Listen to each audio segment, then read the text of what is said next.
Hello, everybody. I hope you're having a fantastic day wherever you are in the world, day or night.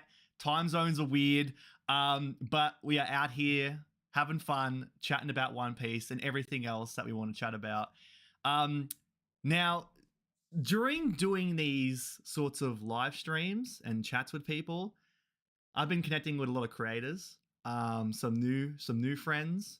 Um, but in the most recent live streams that I've done, there has been somebody that reached out, and I was very, very glad to go and see him in the chat because I know this man for a very long time. I connected with him when I first started on YouTube, and just to see him back here, connecting back with me in the chat, just having fun. I really wanted to go and reach out and just connect with him once more and chat about everything just like old times. So I wanted to go and bring him onto the hype stream first thing. So, ladies and gentlemen, I want to give a very, very warm welcome to an old friend of mine, Princeton. So thank you very much for being here. Of course, I've been watching your live streams lately, and I've been so excited. And I was like, "Oh, Hype Hunter!" And then you showed up on my radar again, and I was like so excited because I was like, literally, Hype Hunter is one of the first people in the One Piece community that I collab with. Yeah. Let me rephrase it. You're the first. You're actually the first because I know the first three people because I was like, I'll just ask. The worst thing they can say is no, and then you said yes, and I'm like, he said yes. Yeah, it's just like I've mentioned a number of times how, you know, because it's a brand new channel I made, how previously on YouTube this is what I was doing, and it's like only a few people know kind of how things were back then because there's so many new creators out here. Like the only people I've connected with other than you at that time would have been King Recon. And that's why I was so absolutely thrilled to see him do the Reverie, because I'm like, this man has been here all this time, and like personally for me, I stepped away for, you know, personal reasons and everything like that. So to see him out here doing what he's doing at that level, it made me really thrilled. But to have you here to reconnect made me super, super happy. So thanks again for being here. It's really, really cool. Thank you. And I will say this: when King Recon got announced, I was ecstatic. I think nobody deserves it more. Than King Recon. He has this factor to he gets so excited that I feel like I get watching him get excited. It's like an adrenaline. I'm like, whoa, holy crap, this is real. You know what I mean? I love it. I love it. Yeah, it honestly is everything. Like and it also just it's like it's so interesting because you have the energy from him and you have the energy from the chat that just are two separate things that are just going at once. I absolutely love that because the chat that he has, the community, it spills over everywhere. And that's what I love about this community is that I can see in every chat the same names and same things happening, but it's just, a whole different beast over there. But so do you want to go and give a bit of a history introduction to yourself about what you've been doing? Because I'm more familiar with what work you've been doing, but if you want to elaborate that on any further. So I started 8 years ago, almost 10 actually. I started doing One Piece content. I went from being a One Piece fan and I will watch other people create One Piece content, and I'm like, how can I do that differently? So I've been doing filmmaking since I was 15. It's my passion. I love film, and it became one of those things where how can I do what these guys are doing but do it with my own spin? So then I was like, oh well, I know how to do special effects, I know about filming, I know how to green screen. So then I started grabbing not film theories. I started grabbing theories that I had while reading the manga and going like, I think this is what's going to happen next. And of course, most of them were wrong, but the editing that went in behind it and the idea and the skits and all that kind of stuff, and that becoming one of my favorite things to do. So I was like, oh, this is awesome. I'm grabbing my love of One Piece and my love of filming and putting it together, which is like really is what propelled me with my videos, because then people were like, oh, your videos are different. There's like the editing, so on. And that really pushed me forward. And then I was like, oh, that's awesome. Is there a chance I can reach out to people that I watch? And that's where I ended up finding out about you. I found out about Recon I know from high school. Yeah, really? We came from the same hometown. Oh I don't want wow. to say it because I Yeah, don't know if he yeah. said the hometown yet, but we went to the same high school. We lived in the same town. So him I already knew. But then there's other people like Boris, yourself, uh well, I'm blanking right now, but there's a couple people that I was Yeah. like, I want to collab with Mecha Blade. Yep. There's a couple people that I was like, I want to get to know this guy, and I reached out to them, and then I started a show, which kind of a podcast, but it was called the Captain's Log, and it would happen every Friday. And it started out where I did the very first one, and the first one was me alone, and then the week after that, I was like, which you were the first guest of the Captain's Log, and I'm like, hey, do you want to do the Captain's Log? Where if you read the chapter, it's fine. I will react to it, and then we can all talk about it as I'm reading the chapter. We did the first one, and that was like a snowball effect because we did the very first episode, or you were the first guest of the Captain's Log, and that became into like, it was just a cascade of just like people going like, I'll be next week, and it was an amazing. I never felt a community come together then just create it, and it was just I believe it was Google Live that we used to use. Yeah, it was something like Google Live Hangouts or something like that. Yeah, Google Hangout, that's what it Google was. Hangouts. Yeah. So whenever somebody talked, the image would like face out, and it would put the other person's image in their place. So then my rooms went from being just like me and one other person to like 5, 7, even 10 people that I had at one point. And it was a wonderful time because one show brought multiple people together. And then I found out one of my favorite things is like, when you have two group of friends that don't know each other and then you read them together, I always call that like the greatest collab in history, right? So then my show started bringing in people because I ended up collabing with like Roger Spade. I think I was his first One Piece collab. I'm not sure. And then I ended up collabing with him, which brought in Mecha Blade, which brought in like Boris and yourself. And then different people that didn't know each other started congregating in the Captain's Log, and then moving away from the Captain's Log and doing things like outside of it. And it was an amazing time. It was really cool. And probably one of my favorite times that as a content creator, I can say that's probably one of my favorite times because it was like a community that came together and ultimately grew, evolved. And then now seeing where everybody's at has been an amazing journey for me. Reconnecting and seeing where everybody's at. Some people are hyper focused on the content now. Some people obviously are not doing content anymore, but they're still like very into One Piece. So it's been a very nice like coming back into this part of the community, and I love it.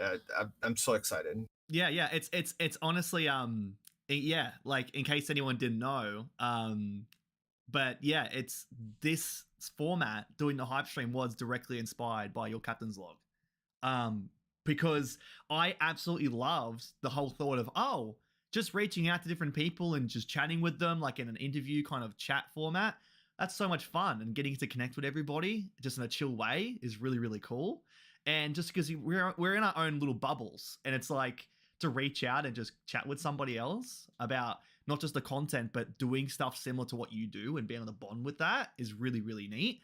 And that's like, it happened again once I reached out with Desnez because Desnez was doing like little interviews, and being able to go on just chat with me about that and doing interview questions. I'm like, this is really cool. Like, I want to be able to do this myself. This is really neat. And so that's directly why this is going on the way that it did.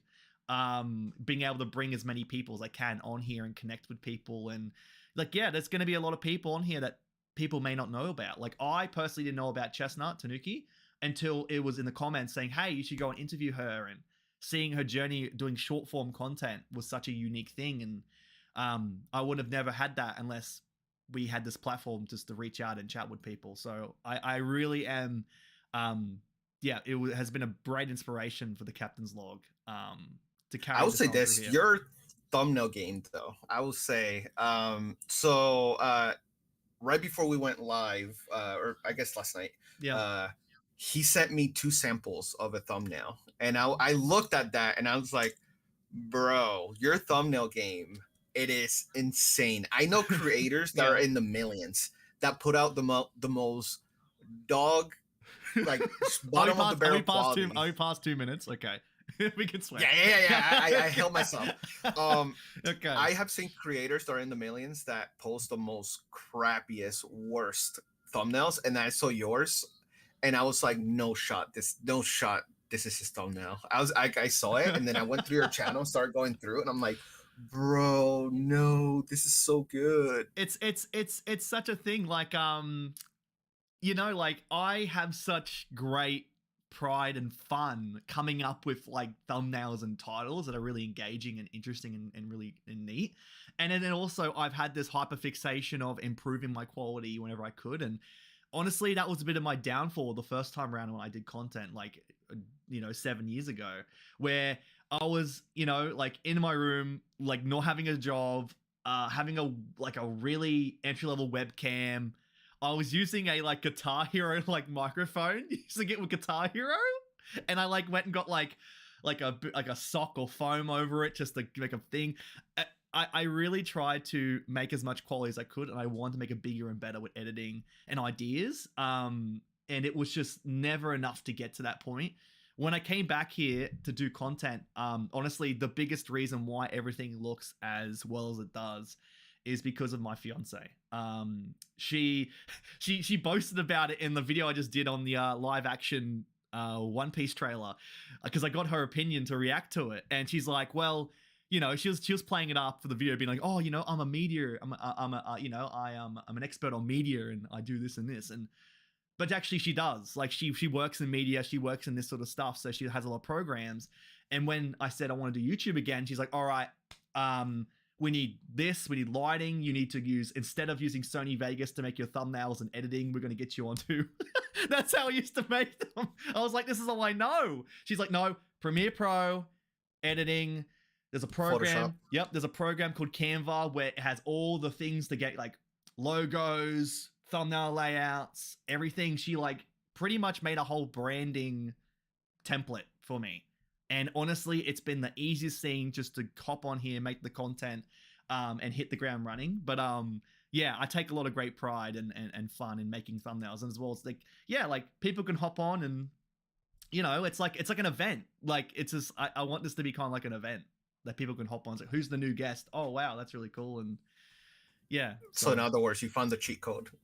yeah. I think I did find a cheat code. And honestly, I think that's the most important thing in terms of hitting the ground running, is finding what works for you and just sticking with it and being consistent. Because for me, like, I do things differently. We do things differently. When I first started, it was a matter of doing like, all right, what are the videos that are really popular right now? What are the ones that work? All right, theories. Coming up with all theories and everything like that. It takes a lot of time for me, a lot of effort. And and especially for my schedule, working full time now, it's just really hard. But now it's like I am able to hop on here, make engaging conversations with people, make it into highlights, make it consistently come out, and I can still do my outside life and feel not burned out and feel energized. It's like just finding what works for you and what gives you fulfillment and happiness and making it, and just going with it. I would definitely say that a lot of people think burnout means necessarily you're constantly filming. Burnout can also be idea burnout. Yeah. And I was affected by One Piece by that, because my videos were popping off. Yeah. And then I was like, I have to come up with the next theory, right? That's right. But then I also gave myself a rule, which was I want my theories to be genuine, right? Yes. I don't want to be like, oh, Nami's going to have a third arm by this arc, right? I want it to be like, yeah. Oh, this is an actual possible thing. I want to find actual evidence.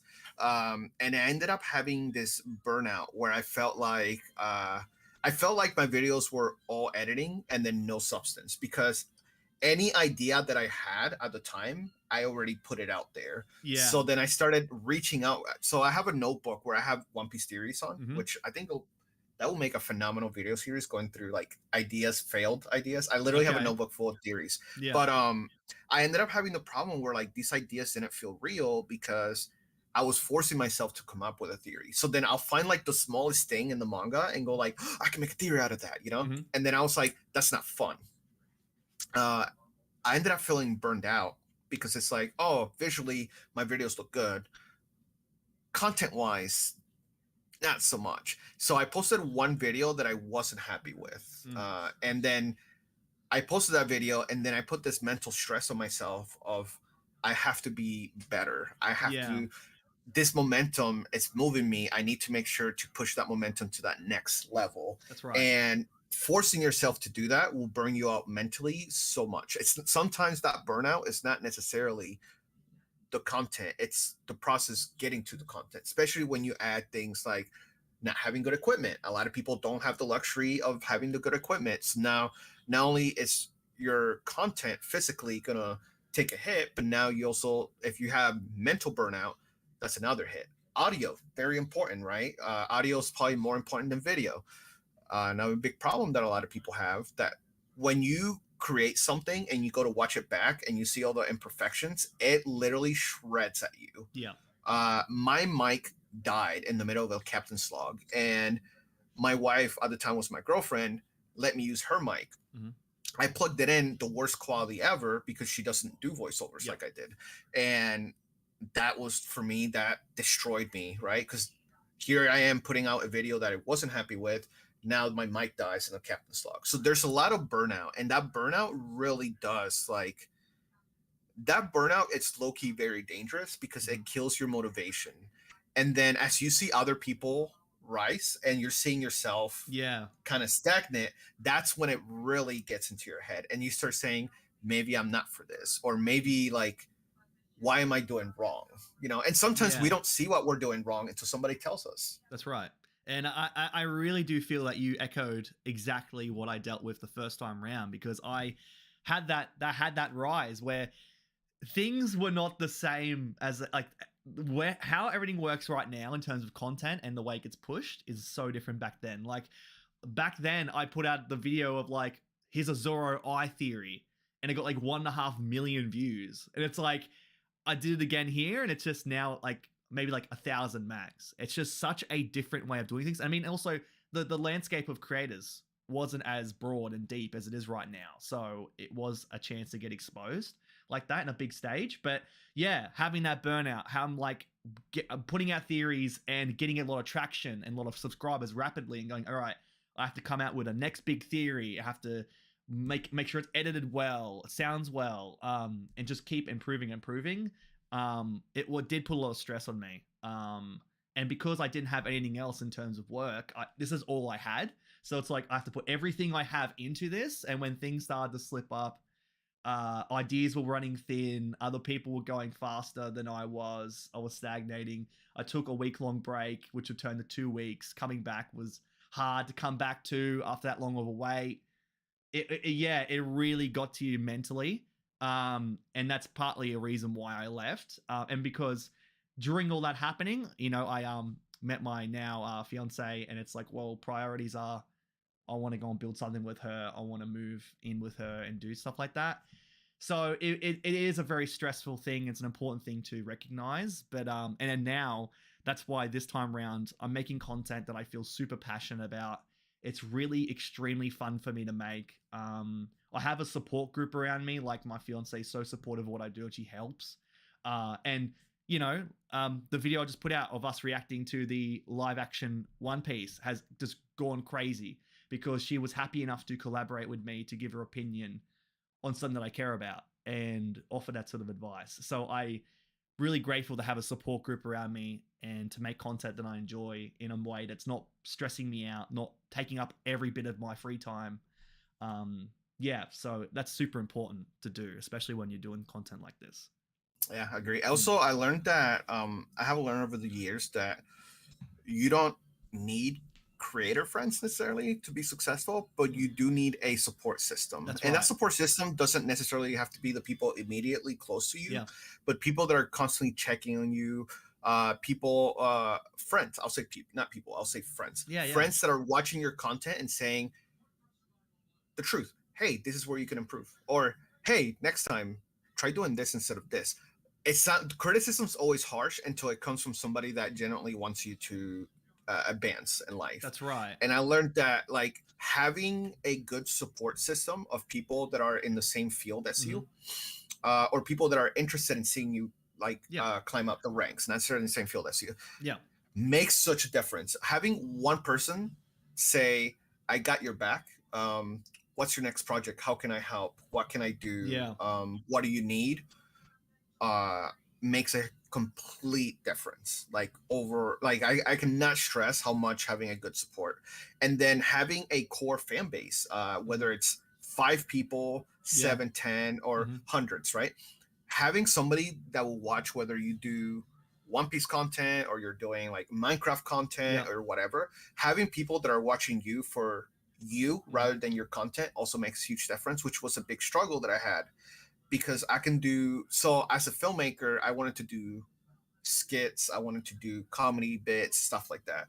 Whenever I will do, I used to have a series called Super Power Fail, Mhm. where I would show off my filming skills the same way that I did in my One Piece videos. Those videos will get no views. Yeah. But then the One Piece ones are getting hundreds of thousands. And I'm like, that's demoralizing. But at the same time, it was validating because it's like, holy shit, I love One Piece. I love filming. It's working. But then at the same time, I had a lot of people that were more into the One Piece content and not the overall content. Yeah. At the end of the day, like, I love One Piece. One Piece, #1 series. I'm literally weeks away from getting a Sorrel tattoo. Oh my god. Yeah. I love it. Okay. Yeah. And literally love One Piece. I have so much merchandise, and I've done Buggy cosplays, Law cosplay, everything. There's going to be times where I don't want to do One Piece content. There's going to be times where I want to show people other parts of me.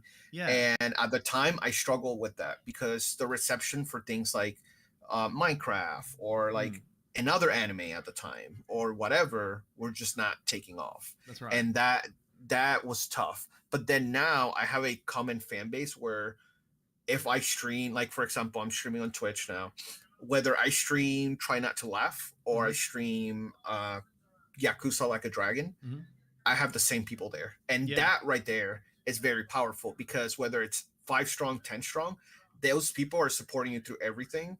And I love that because that 5 turns into 6. Turns into 7, turns into 8. That climb is small, but you're getting the right people involved in your life. And I prefer that over what I used to have, where it's like hundreds of thousands of views on videos, but they were only there for one subject, which was the part that I the most like I struggle with. Yeah, it was making the transition away from One Piece content because I didn't want to be known as just a One Piece creator. When I have so much to offer. Yeah, that's right. It's a tricky thing too. Yeah, because I've based my content around One Piece, but when I first started, I was like, I want to talk about all these different things. But yeah, it's not gonna give that kind of traction. As well as, to be fair, any sort of person that comes onto the channel, they're like, is this a One Piece channel? Is this channel? This channel? It will be confusing. But yeah, it's just that's why I primarily have my flagpole set into One Piece. But then it's like, yeah, here I'm gonna chat randomly about how I got a Berserk tattoo or how I got this or how I did this, and it's like just not being afraid to do it. But having that core fan base of people. I want to give a huge shout out to everyone in the chat right now. And also, like you mentioned about having that support group, this like direct kind of person that can give you advice. I want to give the biggest wholehearted shout out to Daxake. He was somebody that personally reached out to me privately and said, hey, I love what you're doing. And like how you said with like the thumbnails, like you're like, look, there are a lot of creators that do it this certain way, but I can see you're doing a lot amount of effort, and what you're doing is really clean and really well done. And he's like, he actually gave me like a 3-page document of like, here are some critiques, here's some advice, here's some things that you could potentially do to just tweak what you're doing to really cater to the algorithm, to the audience, to everything to help you grow further. And I'm so unbelievably grateful for that, because I didn't personally reach out and said, hey, can you give me advice? He did it just unprompted because he saw. That's a real one. Shout out to Daxake. Yeah, he did. He reached out and he's like, hey, I see what you're doing. I love what you're doing. Your personality is great. There's some really good things you're doing, but just tweak this, tweak that. Because my thumbnails had like millions of things on it. It was not, and the titles were that crazy that it's like, he's like, all right, just pare it back. Do it this way. This one thumbnail you did fantastic. If you do it like that, it'd be great. Tweak this, tweak that. And it's been such a huge help, and I'm really grateful for that. But yeah, that's the real I one. do. And then shout out to Maddie in chat. That's one of my Mm, boys. When I rebranded myself mm, and relaunched myself, yeah, Maddie has been a day oneer. yeah, Yeah, he's been a day oneer. He watches. He himself moves my chat. There's times where like clearly I'm hyper focused on whatever it is that I'm doing, and Maddie interacts with people. He's very welcoming and whatnot. yeah, So shout out to Maddie, shout out to everybody. Daksake, you're a real one for yeah. checking. That's the kind of friends that you need in the world. That's right. Just that's exactly what I was talking about. I Yeah, love that. yeah. And it's like too, I you know, you talked about that core fan base and that core people that would be there to support you. I think that's what's really cool, and probably the smartest thing I've ever done for me is to actually like immortalize them on the channel banner, because it's like these guys are the ones day in day out, every stream they're here to support, to have fun in the chat. So I feel that if this platform right now was a way to give back to creators who do similar content and show my appreciation for them, putting them on that channel banner is my way to shout out the people in the chat who are there day in day out, to really showcase my appreciation for them. So yeah, I feel it's a really cool way to do that. And yeah, because I really do appreciate everybody in this chat. They're just, you switch on a stream, they're in there. You know, it's amazing. It is such a good feeling. It really is. They're the goats, you know. Yeah, They're but the Rogers of the the goats. You know? that's right. Oh, Dax, I just got back. Why is everyone saying my name? Yeah, Dax, I was just talking about how you came through and gave me support when essentially, I mean, like nobody else did. I mean, I was just doing my own thing, and people like might say, "Oh, you're doing what's really cool," or like stuff like that. But you actually reached out and gave me advice, and to have someone like that in the community who has your back, to give you that sort of advice is everything for us. So I want to say thank you. And yeah, I've made him a mod because I'm like, all right, he's supporting me, he's helped me out. He earned it. He earned it. Yeah. So he's got that. And then also, I in case it hasn't gone through for Desnes yet, I do have for Desnes, because he's a supportive member of the community as well. So I have for him too. Okay. Yeah. Nice. Yeah. But anywho, yeah, we've had a really nice chat in terms of connecting in terms of that. I talked about all those topics and how that was going to get us to 40 minutes. We're almost pushing 30, and it's only been like the first two, which is great. We're gonna go the distance. This is great, but also we haven't even hit the meat yet. No, we haven't hit the meat yet. The... Yeah. So what's Dax say? So of course, I can tell you had immense potential. Congrats on your last video popping off. More than you deserve it. Yeah, I just thought that like the premise of reacting to the official trailer was perfect because everyone wants to see our opinion. But then to have, my fiance who is not a One Piece fan and a casual, just everyday fan of whatever, is important because that's what the whole purpose of the series is, to get new people in. So I thought it was a very interesting video, and I'm glad that's being received so well. I'm really excited for it. And also another reason to have her on more content because she's very, very fun to have on and to chat with, having that two different perspectives. But getting into it, speaking of, we had the official trailer for Netflix One Piece come out. I have big thoughts on. I have a controversial take a little bit, right? All right, great. We love controversial takes. Teaser trailer, teaser trailer when it came out. I had my doubts. Okay, I was nitpicky. I was like, I don't think this is gonna work. Official trailer comes out, my mind blown completely. I did a complete 180 on this one. Just a teaser that we saw, I was like, I don't know, like blah blah blah. Now, granted, I read a lot of comic books as well. I'm big into comic books. I love DC, right? Yeah. Marvel, I have like maybe 4 heroes that I read. I understand that when something gets adapted, you're not looking at a faithful, right? Yeah, because they can't. It's hard to like with One Piece. 90 chapters, what is it, 90 or 100, the East Blue Saga, right? Something around there. Yeah, that's hard to put into 8 episodes. They're gonna have to cut things out. Yeah, I imagine there's gonna be characters that are important, they're gonna get cut out just because they don't fit the plan that they have. However, most of these shows, right, adaptations, whether it's like Superman, Harry Potter, Twilight, all these things that are originally like text first. Yes, we lose things in adaptation, but we also gain new things, such as action sequence. It's better. Listen, I love the manga. I've been a manga reader my whole life for One Piece, but the anime just hits different when it comes to the fight scenes. You know what I mean? It just hits different. Firehawk looks amazing on anime. You know, like all the Gatlins, all the pistols, everything just looks so much better in the anime. So yes, we might lose characters that we love, or we might lose moments, so on, but we're gonna make it up in sequences. I mean, I don't know if you guys know this, but One Piece has the highest budget of any of any Netflix show ever. Okay. I don't know the exact number right now because I wrote it somewhere because I got to do a video on it. I got really excited and I mistaken the amount in the video. I said to Chloe, my partner, I said, hey, I said each episode is $100 million. It's not $100 million. It's not a $1 billion show. No, I think it's 18 mil. I think it's like upwards of 18 mil per episode. 10 That's to what 18 it is. Mil. Yeah, it's 18. Yeah.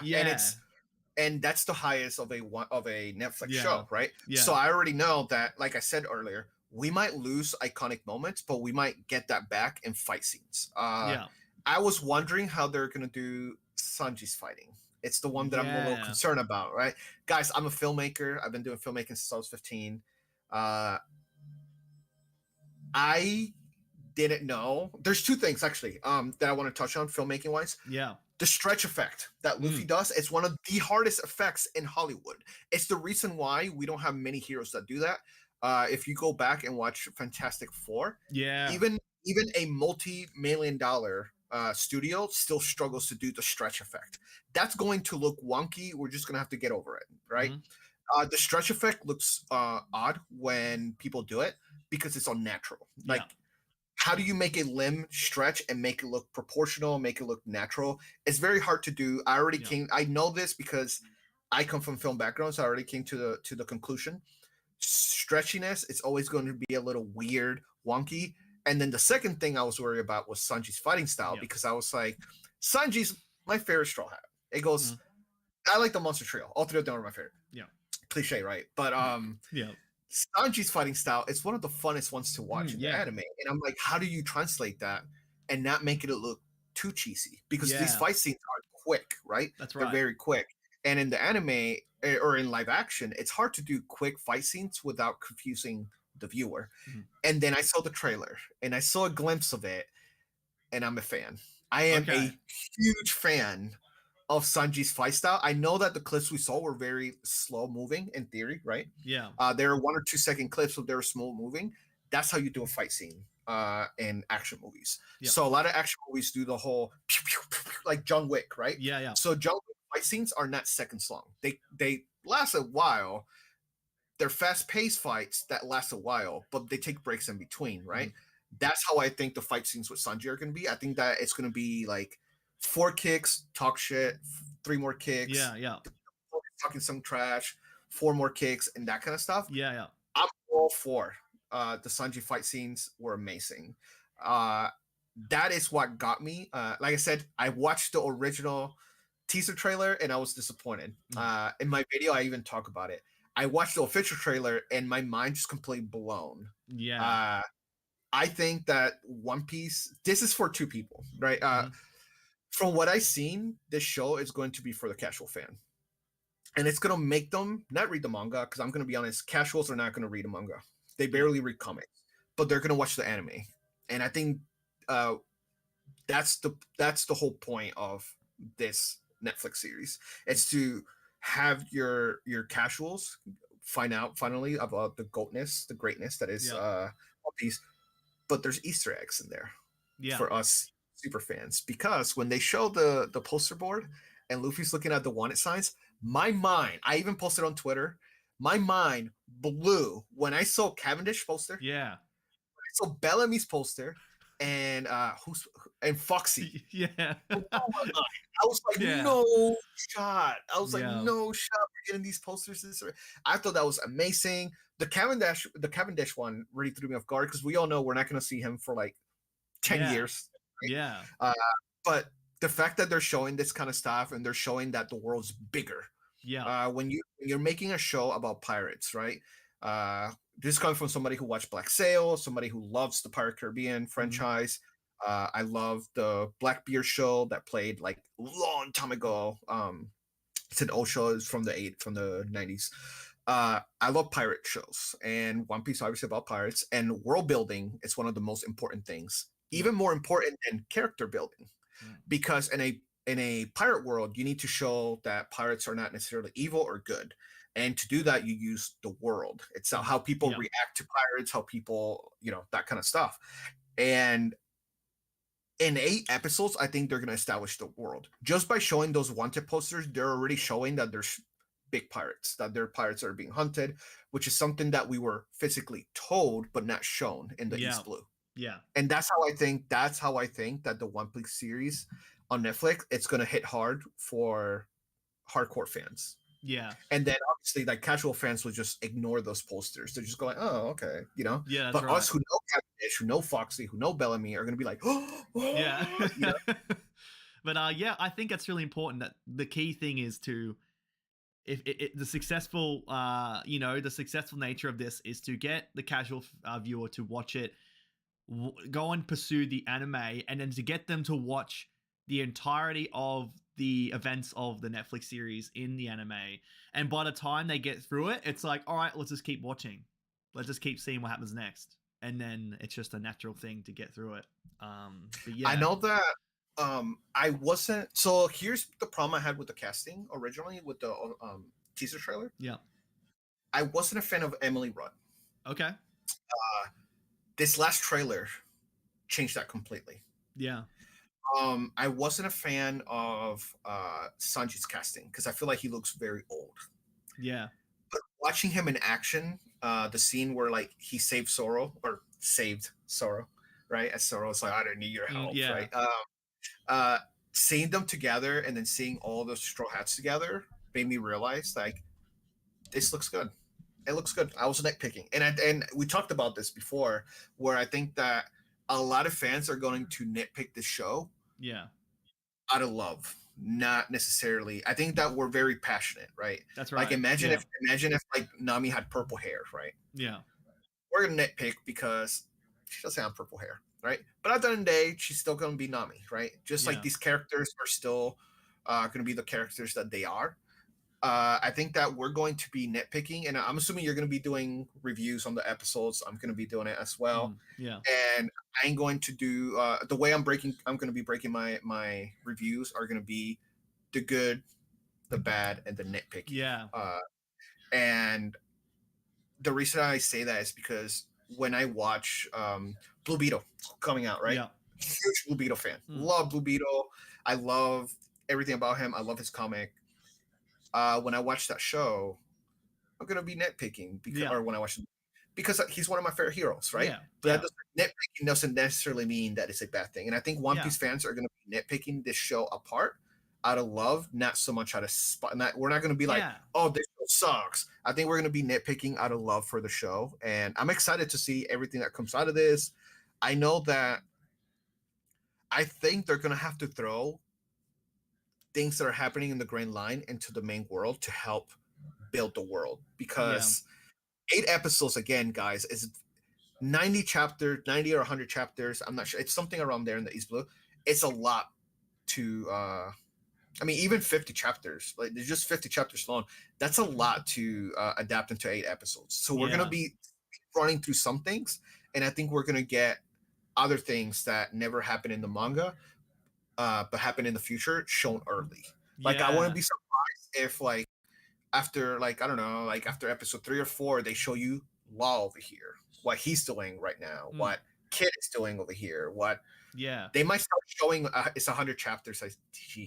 Somebody put 100 chapters. I'm like, oh my god. But this show has a lot of potential because they can get away with doing things differently and start setting up characters. Personally, I would love for them, like if it was up to me and I was working on the show as a writer, during the downtime, instead of showing the traveling or less important things, I would just say, hey guys, let's see what Law's doing. Let's not even fucking drop his name. Let's just show him.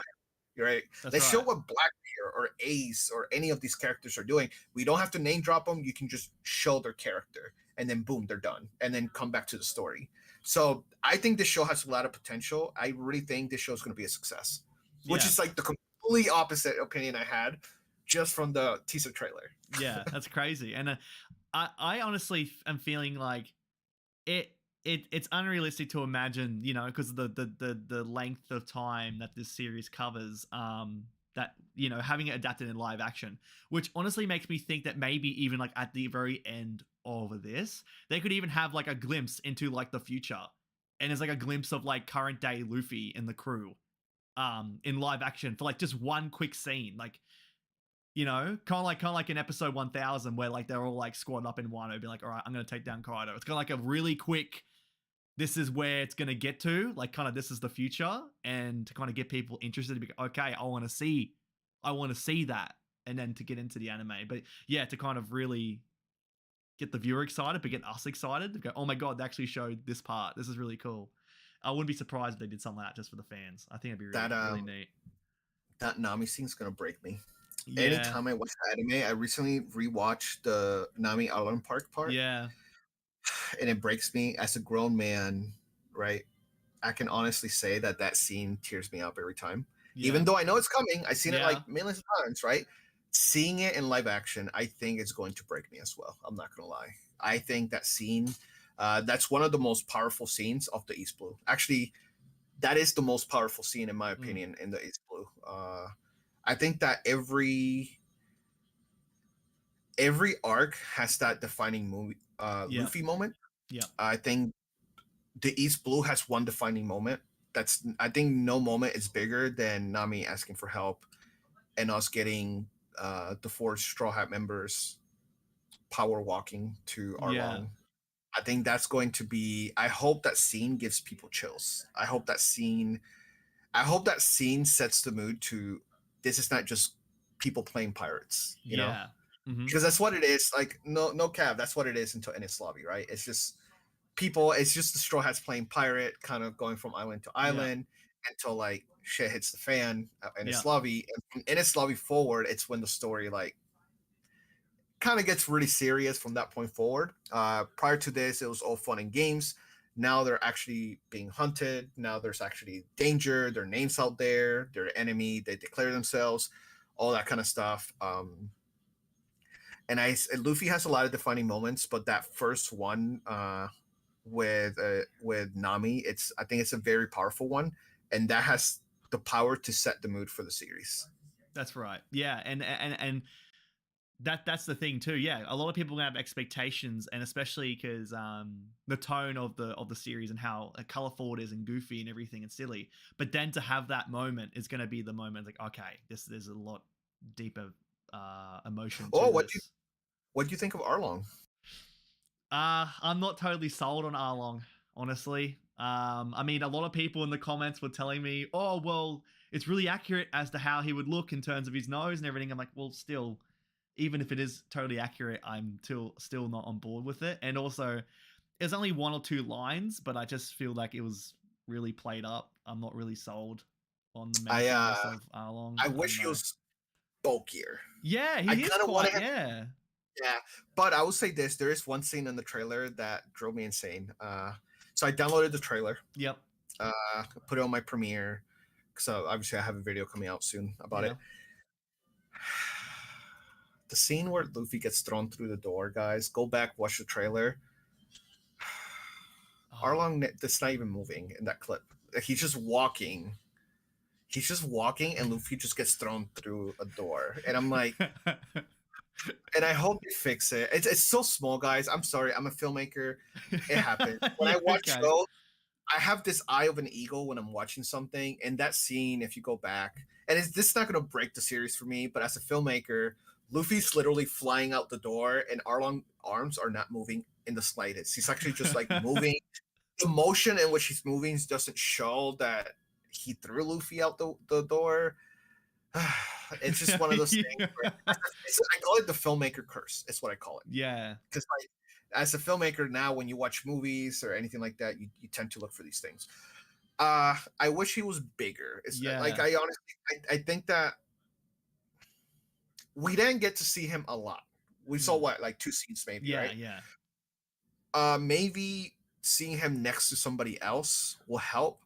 But when I picture live action Fishman, I'm picturing like massive, big, because they're Yeah. superior to humans. They're big, they're muscly, especially Arlong.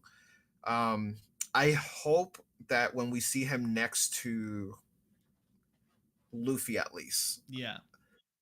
there is a definitely contrast between the two characters, because there's something iconic about the stare down between Luffy and every villain that's like 10 feet taller than him, Yeah. Yeah. where Luffy has to look up at them and then the person's looking Yeah. down at him.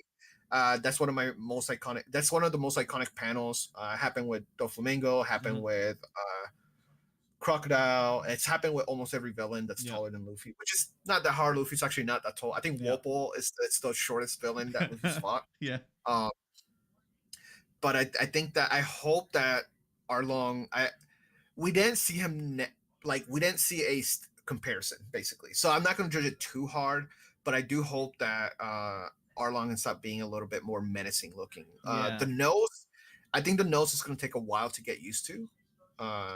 I'm not too pressed about the nose. I'm more pressed about the appearance overall. Yeah. But that can all change once a character's standing next to another. So. That's right. Yeah. And it's once you start watching it, you kind of drop everything. Okay, I see what this is.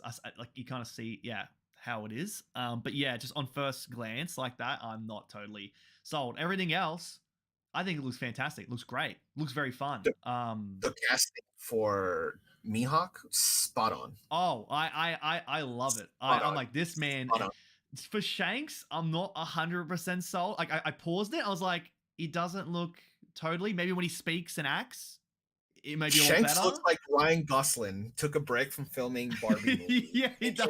Shanks. Am I the only one that thinks he looks like Ryan Gosling?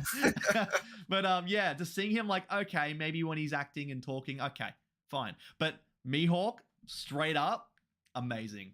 Perfect. I think Mihawk is the best casting they had so far.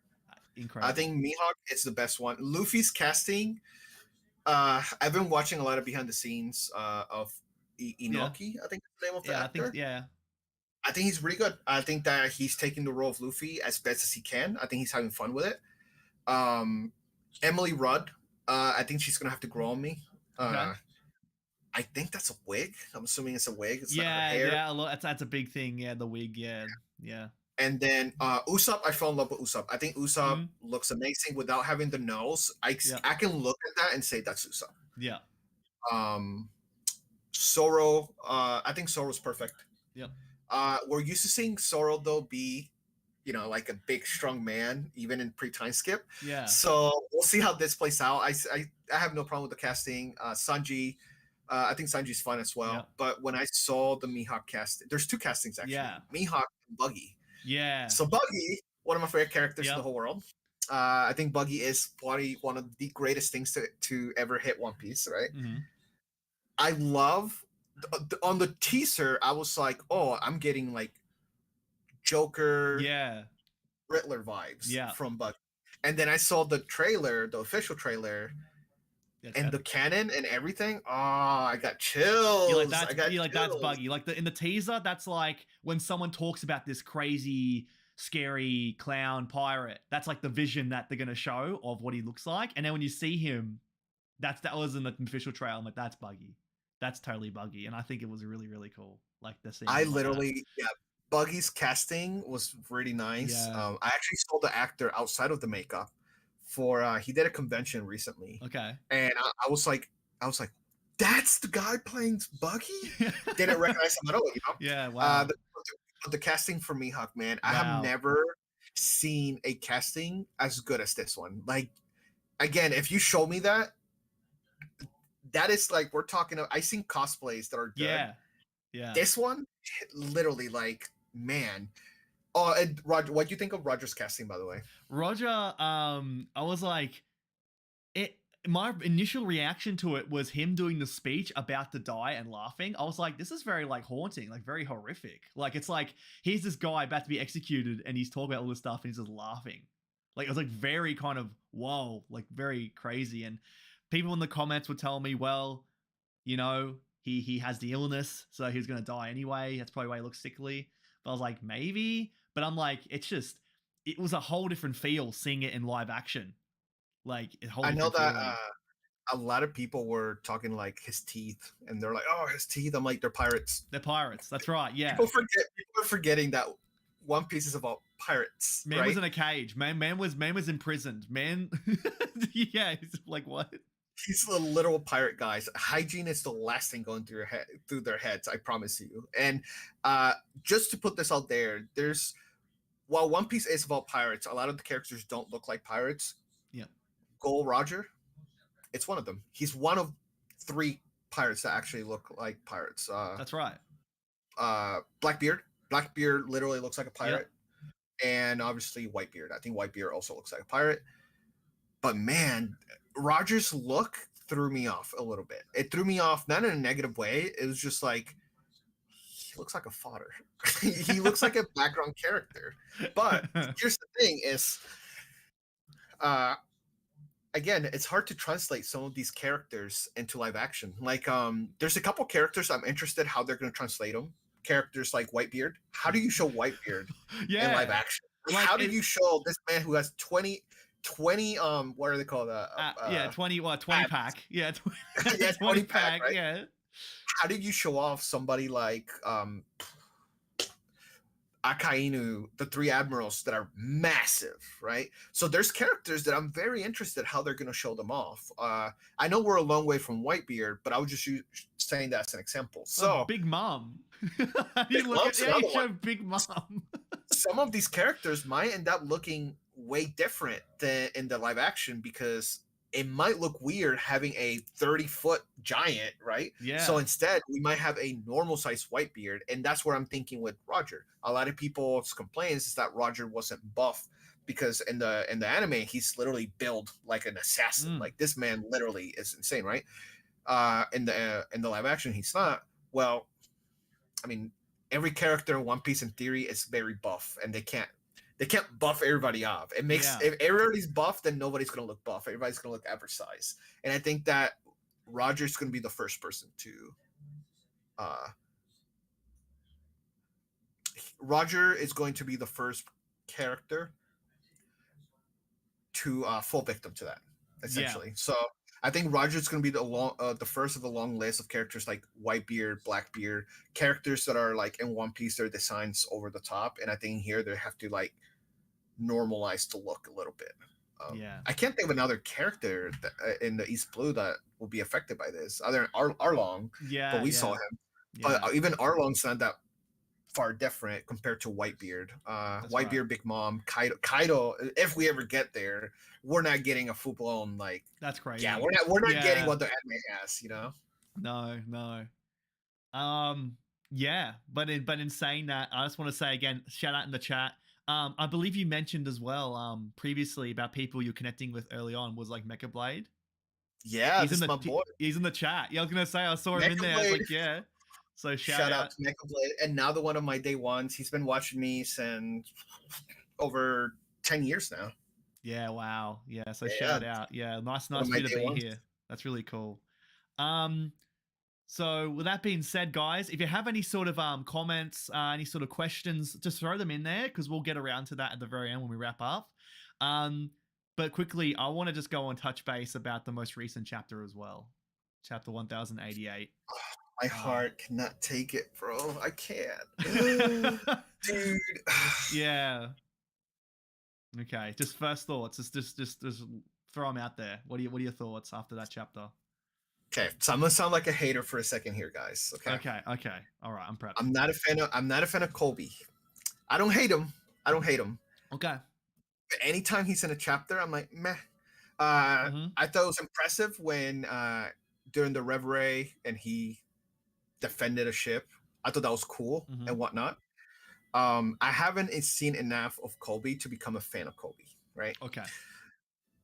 So Garp putting his life in the line for a character that I don't care for kills me. Yeah. Because Garp, the Monkey D family have been something of a myth in the series, right? Yeah. We know Luffy. but we don't know anything about Garp. We don't know anything, or we know very little about Garp. We don't know anything about Dragon.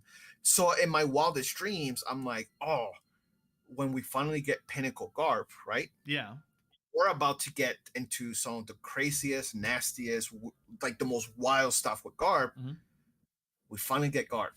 Yeah. And this happens.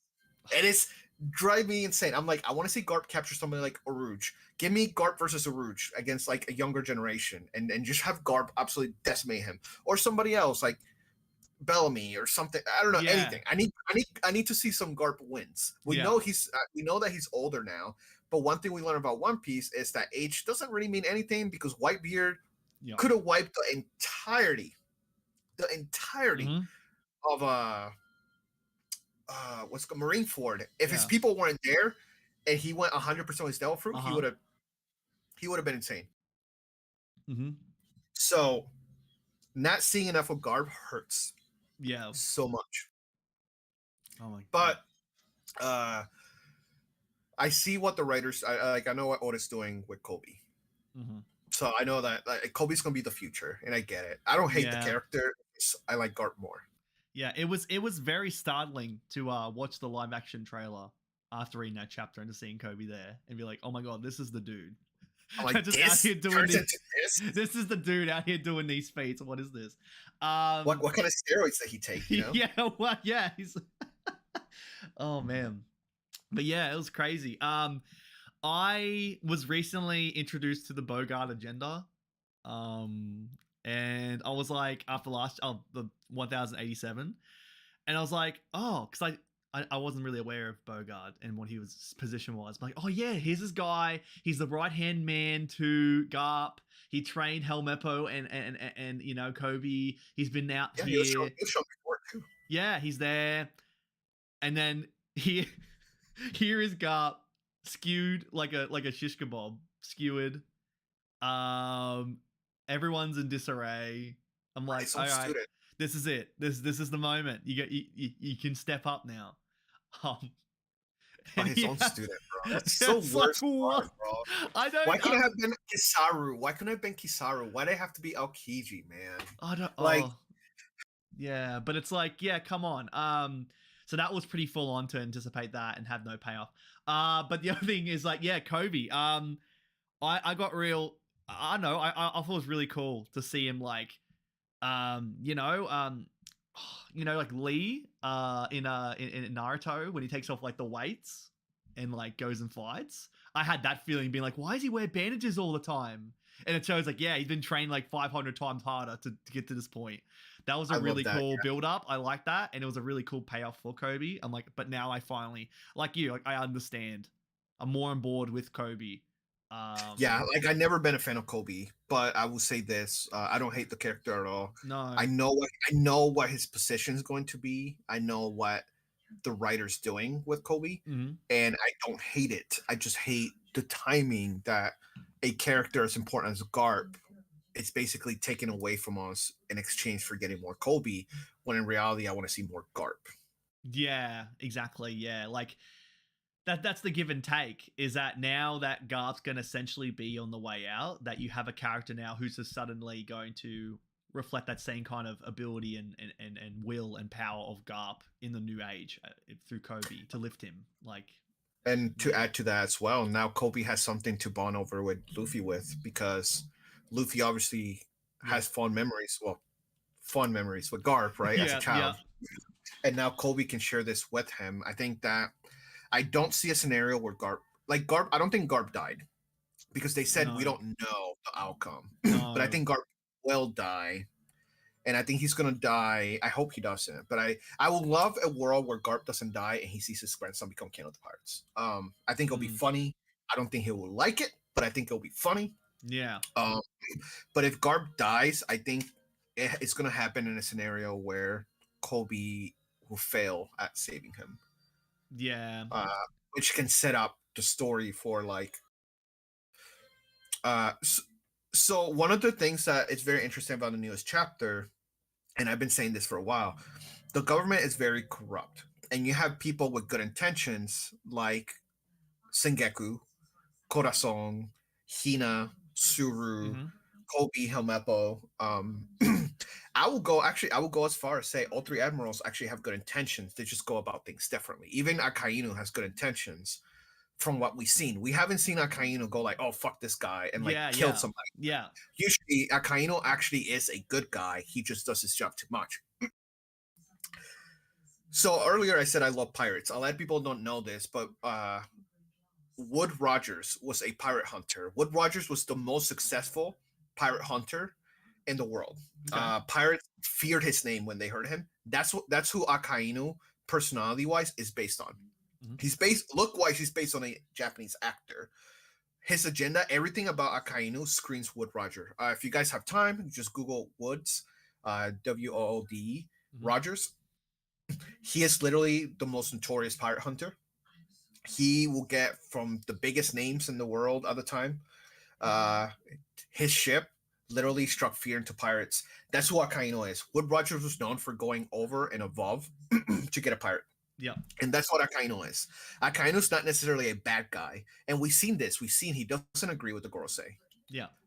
We've seen him that Akainu's mentality is we get the job done regardless of what it is. Some people have that mentality, sadly. I don't agree with it, but I generally believe there's good people in the Marines and then you have bad people. I don't think all three admirals at the time were bad people. I think everybody has their own brand of justice, which is the whole theme of One Piece. Mm-hmm. However, the Marine needs a restructure, and that doesn't happen as easily, and I think that's where Kobe comes in. I think that Garp was a perfect example of what to be. And I think Kobe learned everything he needed from Garp to pass that torch down, that will, I guess you can say, since that's what One Piece is about, right? Yeah.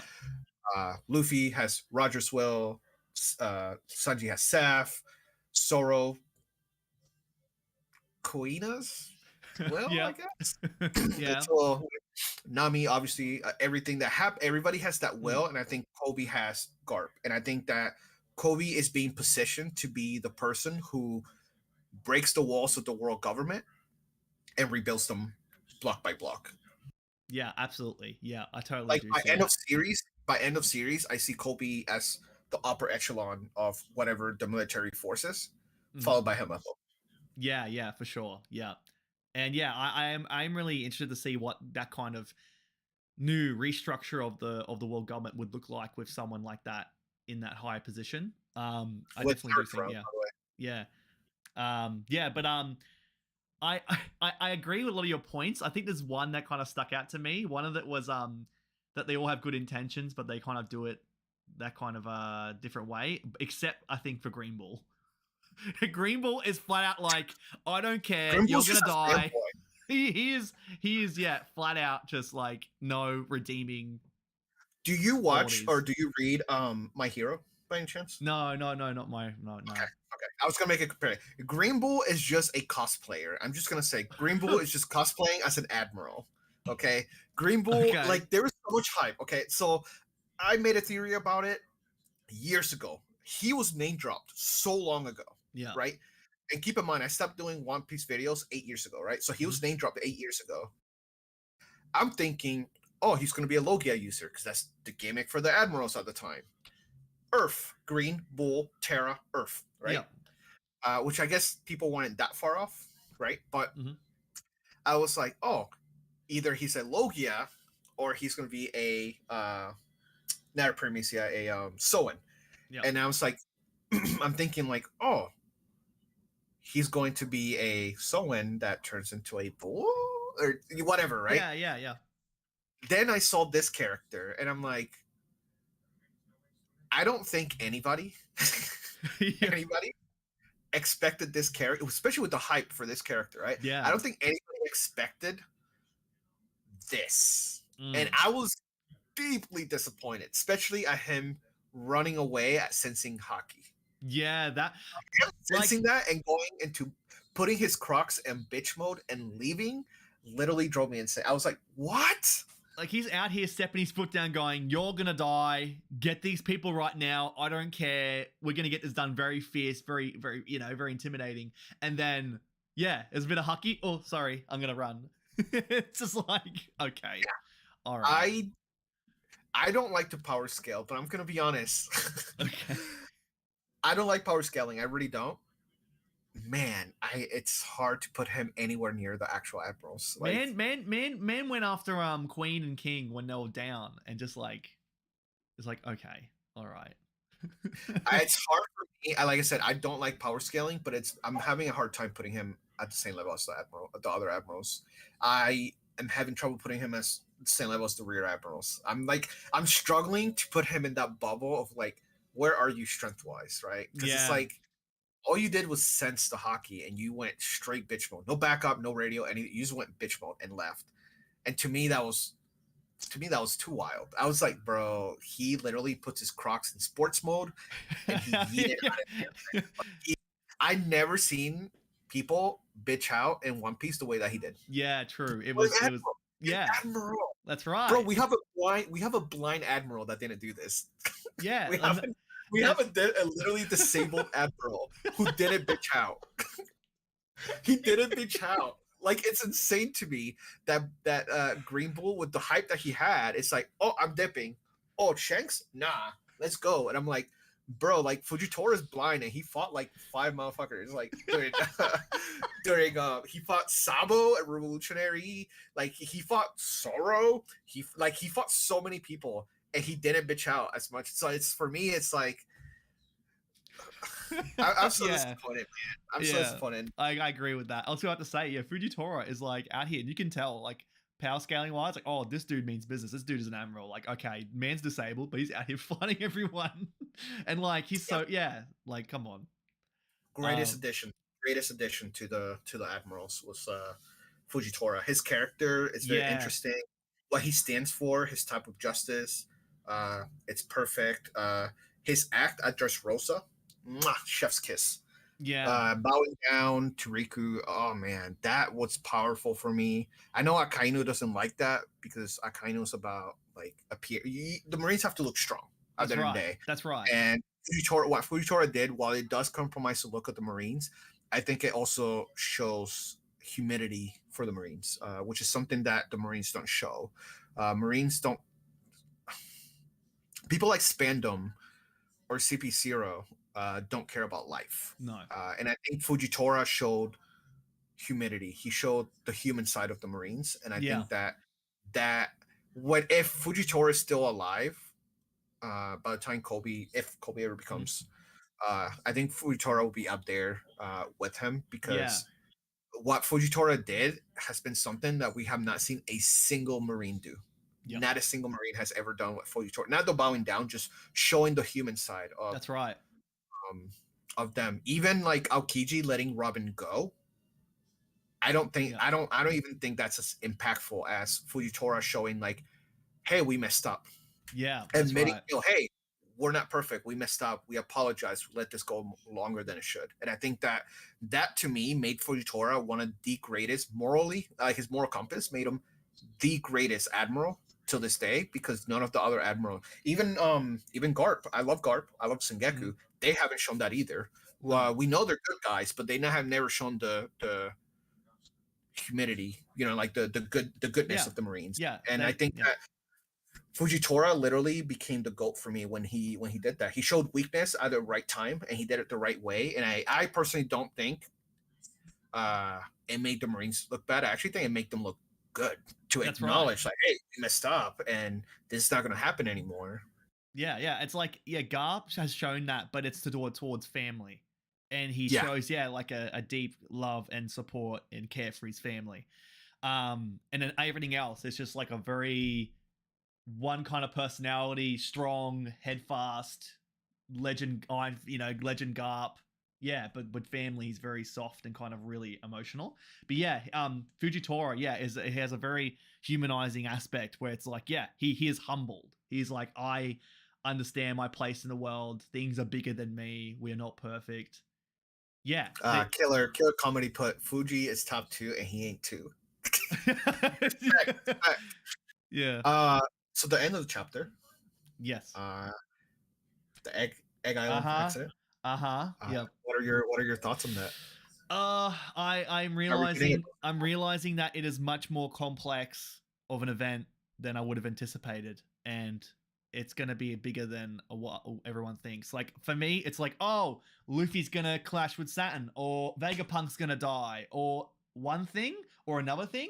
Like now that we know that all these things are coming together with all these different ships, with Blackbeard pirates, it's all going to just like erupt into something really, really complex and really crazy. And so that on the surface, I'm really excited about. Another thing too is the fact that they're timing it so well with the anime and the Netflix. So it's like we're gonna get everything happening on Egghead. We're gonna get the anime showing Gear 5, which for the next few weeks. And then once that is done, we're going to get the Netflix series out. Like for the entire month of August, it is going to be nothing but peak One Piece. It's going to be crazy. And it's going to spill over. Like the community's going to go on fire. Everything else outside the community is going to go on fire because everyone's talking about it. It's going to be crazy. But yeah, I just realized that it's going to be really tough to just say, oh, the Egghead incident is going to be this, because I can see now there's a lot going on with it. Do you think it's going to be Ennis Lobby level, or do you think it's going to be Marine level? And I mean, like, obviously it's going to be bigger than both those events, but are you looking more at a Ennis Lobby where it's like Straw Hats versus the government, or Marineford where you have I think it's Marineford. I do feel it's more like Marineford, like the conclusion of Marineford, where it's like Whitebeard is down, here comes Blackbeard to take the scraps, Shanks comes in to end the war. Like it's just like, yeah, you have Vegapunk, Luffy, Saturn, Kizaru, Blackbeard pirates. It's such a we have the Holy Knights. It's a shit. Yeah, the Holy Knights. It's a shitstorm. It's all gonna clash.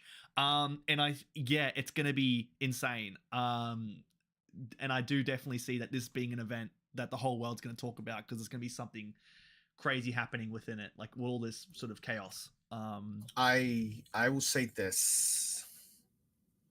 I love Luffy. I love Luffy. Luffy's literally my favorite character. Luffy. You can't be a One Piece fan and not love Luffy. Yeah. He stands for everything, right? That we love. Beating Kaido the way that he did. First of all, I want to go back to something that I've been saying. People get pissed. Luffy has not beaten a single enemy 1v1, by the way. This includes all the way to Horty. Horty got messed up by Sanji and Zoro, I think. Or Zoro, one of the two. Luffy has not won a 1v1 in the New World.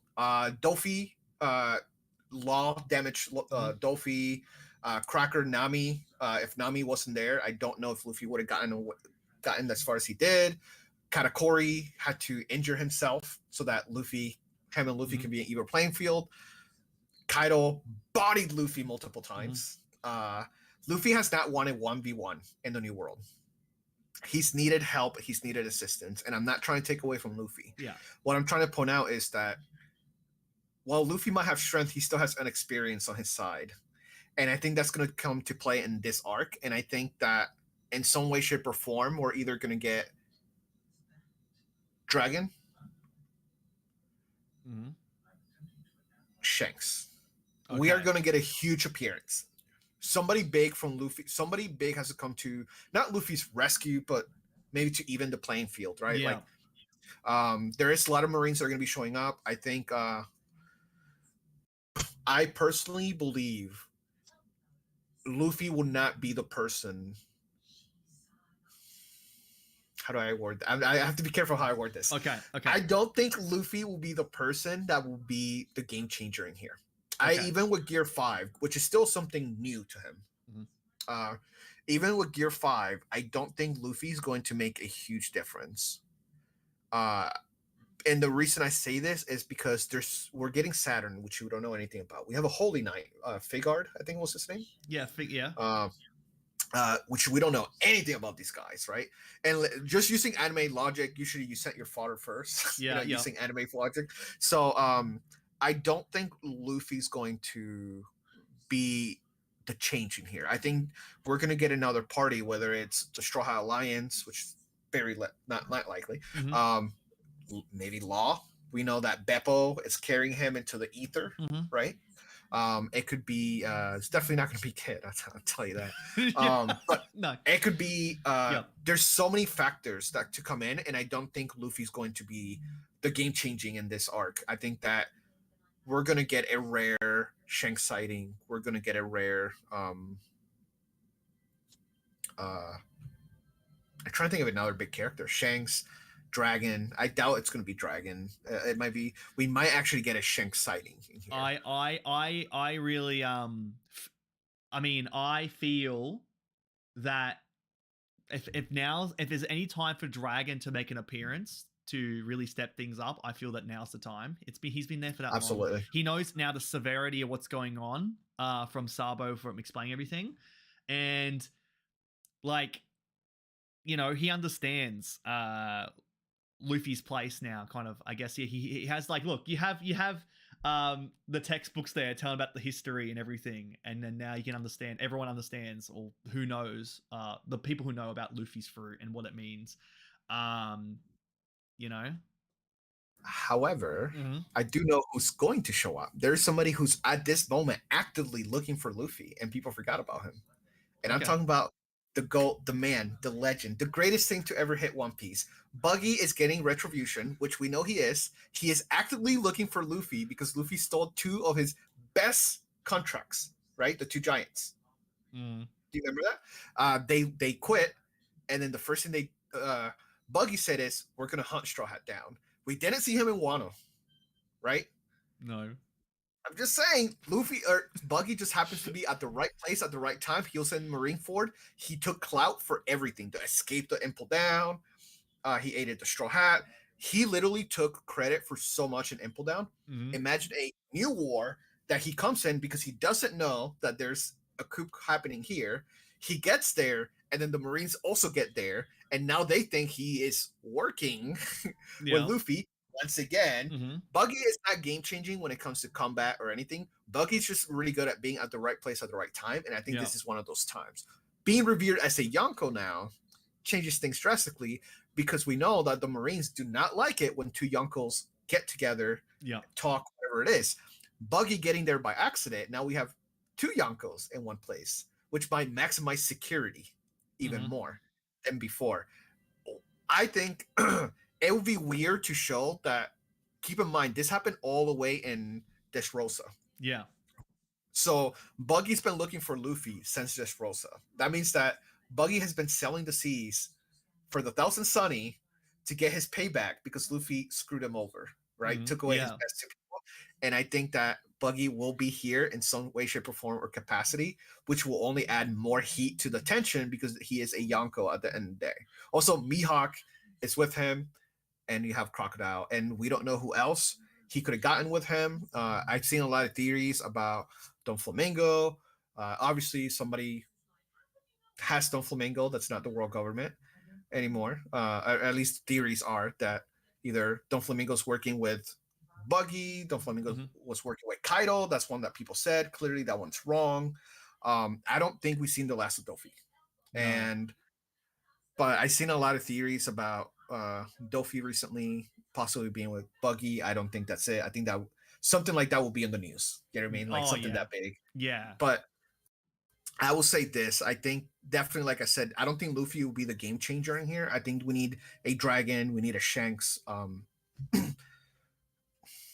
There's no person that can come in that's not those 2 that will be game changing, in my opinion. Yeah, I'm holding out all my cards, all of my hope. I'm putting all my energy into Dragon making an appearance. Like if they introduce a new character, even if they were to introduce a new character, we don't know about that character, so that hype factor wouldn't be there as if it was Dragon. Yeah, because exactly. With Dragon, we know who Dragon is, but if it's somebody like, I don't know, like Bibbidi Bob the Third or something like that, you know, like a new character, there's no hype for him. You know what I mean? There's no hype. They can introduce a character, they can give him the coolest entrance, and we'll be like, who's that? Yeah, and also they've previously established this whole connection between Vegapunk and Dragon. So now it's like, well, if Vegapunk's gonna be in danger, and Vegapunk talked to Dragon saying, I think I'm gonna be dying soon. It's like, what do you mean? So he knows that there's something going on. They know what's happening. And having a Gorosei out in the open, I feel that if there's any opportunity for him to make a move and make it count, it's now. Also, Yeah. Kizaru. Yo. Kizaru makes me nervous, okay? Yeah. Because Kizaru's lazy. He's very Mm. lazy. But Kizaru can throw hands. You know what I mean? Like we see him throw hands. We saw him take out Oruge, Drake, the Straw Hats, all of them, basically, Yeah. right? He didn't take them down, but Kizaru did not break a sweat in Saburi. You know what I mean? So now I'm like, we're getting Saturn. We don't know Saturn's power level. We don't know what Kizaru's power level is, but we also know that he can throw hands. You know what I mean? And Yeah. he has light, which is very scary power to have. Kizaru is going to be. I don't know who's ready for Kizaru No, in the no. current arc. I honestly, I had this really scary feeling reading it, where it's like, say for example, the magic moment happens where Dragon does appear. It's like, oh my god, he's appeared, and then next panel, instantly Kizaru just like beelines for it. Like he said, he's lazy, but when he realizes that this something's going awry, he's like, bang. Like I have a feeling that when he's in game mode, it's gonna be terrifying. And we have a Oh, Gorosei there. He has to be in game mode, well, right? He can't exactly. do his traditional bullshit where he's Yeah, lazy. So you've got Luffy, you've got you're all these players. Oh man, it's gonna be chaotic. It's gonna be crazy, I and have chills right now. My yeah, hair is like yeah. sticking That's just my feeling of realizing really what's gonna happen and how this is gonna unfold in just like a chapter or two is it's insane. It's gonna be to cap off an already stacked arc that had so many surprises and so many twists and turns, such a left field arc. Like this, we had such focus on Elbaf and beyond that this is such out of the blue, and it's amazing, and it's incredible. So and because of the build up for this event is so grand, Yeah.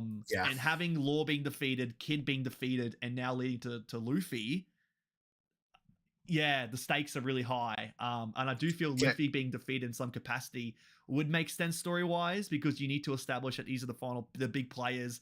That Luffy now, he's on the top of his game with his new power. He's not undefeatable. He has clearly been defeated multiple times in one-on-one fights, so he needs to be put down a peg. So I feel that it's leading to that. But having so many other parties involved, it's going to be so unpredictable and so crazy. But yeah, I'm gonna be honest. I made a video on this a long time ago. I will hate for this to happen. Luffy's 19. Luffy should not be fighting full-grown men who've been doing this longer than he's had like a crew for. Yeah. Luffy beating Kaido was fine because a whole country hated Luffy, right? Yeah. I'll be okay for Luffy to take an L. Mm-hmm. And they did another time skip. Yeah, this would be the time to do it. But if they do a time skip, they need to have the characters together. Yeah. They need to learn from each other. One thing that Oda didn't do is these characters were away from each other for 2 years. They don't know nothing about each other. Sometimes Robin will reveal something like, "Oh yeah, this happened," and I'm like, "Why didn't you say that like sooner, right?" Yeah. Or like Luffy has techniques that why didn't he tell his crew about it, or Usopp, or so on and so on. It became one of those things where I'm like, you guys are not talking. You guys are not sharing information. Yeah. And I think that having a time skip where all the Straw Hats train with each other to perfect their weaknesses, to perfect their advantages, and so on, even learn from each other. Yeah. Could be something that not only brings the crew together, but makes them a threat. Like, I would love another 2-year time skip. Yeah, and do it on Egghead. Like all the resources they have on Egghead, like do it there. Like you have everything you can do to assist everybody there. I would love to see a minimum 21-year-old Luffy at least. I think that having Luffy become Pirate King at 19. I have said this. If you go back and look at old videos, I'm a big proponent for Luffy has to become Pirate King by the end of the series, right? However, doing it at 19, it's not it for me. I feel like that somewhat devalues a lot of these other pirates. I think that Luffy going through a struggle will be nice. Seeing Luffy, uh, not necessarily defeated, because I don't want to see Luffy get defeated, but seeing Luffy not have the one up even with help, um, will be a nice touch. I think Luffy training with his crew and them cover, because Luffy has a lot he can show his crew, right? Yeah. Hockey, Yeah. it's one thing, right? They teased Nami having clunkers hockey, right? In a Yeah. panel. Yeah. It would be nice to have the Straw Hats learn and grow from each other rather than from fighting. And I think that if there's ever a time to defeat Luffy, it's right now, Yeah. because if you can have Luffy be defeated without Akainu setting foot there, Yep. it only makes Akainu that much bigger. It makes Blackbeard that much bigger. It makes the Gorosei that much bigger. Yeah. Luffy losing right now would advance the story tenfold. Yeah. Yeah. But Luffy not winning, but still not surviving. Obviously, he's going to survive. But Luffy not winning this and getting away from there, in my opinion, would do less to the plot than Luffy losing. Yeah. Yeah. That's what I think. Yeah, absolutely. I think that's a really amazing point to leave off on. And I wholeheartedly agree. Time skip would be perfect to establish that now we're getting into the big game feel at end of the series. He needs to learn still. He needs to grow. And this is the perfect storm to allow it to happen. And like I mentioned, there's a lot of resources on Egghead. What do they do? Like a whole island suspension of like time suspension or something where they can train. Because everyone is actively looking for the One Piece right now. So a 2-year skip, it's like they're going to find it or something. So if you can do like a time suspension or something, train, learn with each other, have the resources, everything there to get prepped. Like, yeah, there's full opportunity for that. With that being said, I'll have to quickly wrap things up just this second because I feel my camera's going to die. I have that energy, I have that feel. But it just goes to show that, you know, we can just chat on and on about this, and I've been having such a fun time hearing your perspective. It's been amazing. I want to again say thank you for being here and just reconnecting. And I'm really looking forward to seeing what happens with Egghead and see you know, all these thoughts and see if it comes to fruition and to get your thoughts on it in the future. Yeah, of course. I've been having a blast. I feel like I could do this all day. I feel like I'm back, you know? Absolutely. Yeah. And I want to say thank you to everyone in the chat as well for your support. It's been amazing. So if you want to go on, give your details, where everyone can find you, that'd be great. I am on the socials that I use the most are YouTube, Twitch. I Twitch Monday, Tuesday. I Twitch every day. Monday through Friday. My new schedule is going to exclude Wednesday because I'm going to start streaming on Wednesdays on YouTube. Yep. TikTok, I started doing content, but it's actually not my regular content. Okay. But I'm Ahoy Princeton in everything. Okay, awesome. All right. So go over, support him, check out his content, and you'll be, I'm pretty sure you'll be able to go and see him around in the chat when all this unfolds. It'll be really fun to go and see all your guys' reactions to that as well. So with that being said, I hope you guys have a fantastic day. Take care, and I'll see you all on the next one. See you guys.